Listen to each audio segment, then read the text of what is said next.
अस्सलाम वालेकुम, welcome to my channel Kitchen with Beauty. मैं हूँ ऐना। आज की वीडियो में मैं आपको बहुत ही रिच, थिक और क्रीमी शीर खौरमा बनाना सिखाऊंगी। बहुत ही इजी स्टेप्स के साथ ही बहुत ही डिलीशियस और बहुत ही यमी बनता है। तो चलिए आज की रेसिपी की तरफ। शीर खौरमा बनाने के लिए आपको चाहिए सेवइयाँ 1 कप, दूध 4 कप या 1 litre, condense milk 1 cup. Condense milk की बहुत ही ईजी रेसिपी मैं आपको सिखा चुकी हूँ, जिसका लिंक आपको डिस्क्रिप्शन बॉक्स में मिल जाएगा। अगर आप कंडेंस मिल्क ना यूज़ करना चाहें तो इसकी जगह हाफ कप ड्राई मिल्क और हाफ कप शुगर ऐड कर लें। बटर, ऑयल या घी 3 खाने के चम्मच, इलायची पाउडर आधा चाय का चम्मच, कोकोनट पाउडर 1 खाने का चम्मच, कटे हुए बादाम 2 खाने के चम्मच, काजू 2 खाने के चम्मच, पिस्ता चॉप्ड, खजूर 1/4 कप। नंबर्स में ये 10 हैं। खजूर की सीड्स निकाल कर लंबाई में काट लें। आप इसे गोल शेप में भी काट सकते हैं। किशमिश गोल्डन और ब्लैक 1-1 खाने का चम्मच। अगर आपके पास दोनों अवेलेबल ना हो तो कोई एक ऐड कर लें। पैन में हाई फ्लेम पर दूध बॉईल होने के लिए रख दें। जब दूध उबलना स्टार्ट हो जाए तो इसमें इलायची पाउडर ऐड कर लें। फ्लेम बिल्कुल लो कर लें। अब हल्की आंच पर इसे 20 मिनट के लिए कुक करें। अब हम ड्राई फ्रूट्स फ्राई करते हैं। पैन में हाफ बटर ऐड करें। जब बटर मेल्ट हो जाए तो इसमें ड्राई फ्रूट्स ऐड कर लें। अब बटर में 1 बाय 1 सारे ड्राई फ्रूट्स ऐड करें।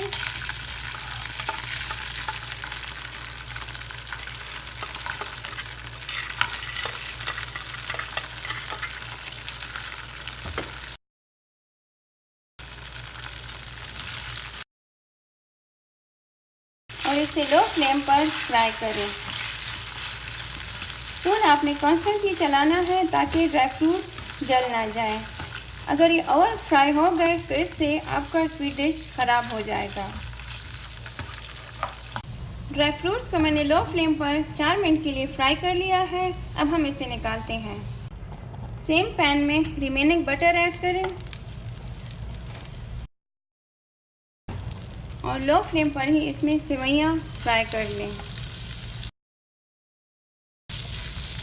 सेवइयों में भी आपने कॉन्स्टेंटली स्पून चलाना है ताकि ये जले ना। और आपने इतना फ्राई करना है कि इसका कलर हल्का सा चेंज हो जाए। लो फ्लेम पर सेवइयाँ मैंने 4 मिनट के लिए फ्राई कर ली है और इसका कलर भी चेंज हो गया है। अब हम इसे दूध में ऐड करते हैं। 20 मिनट तक लो फ्लेम पर दूध कुक कर लेने के बाद ये 4 कप से ऑलमोस्ट 3-3.5 कप रह गया है। अब हम इसमें फ्राई की हुई सेवइयाँ ऐड करते हैं।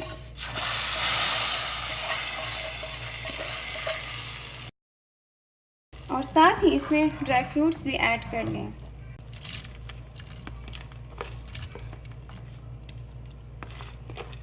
थोड़ी सी मैंने गार्निशिंग के लिए बचा ली है।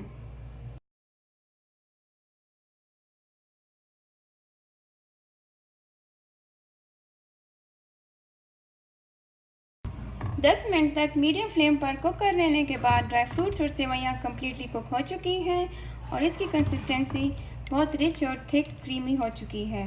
अब हम फ्लेम ऑफ करते हैं और इसे डिश आउट करते हैं।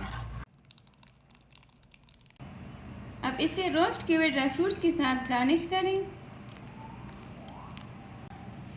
बहुत ही मज़ेदार, थिक और क्रीमी शीर खुरमा तैयार है।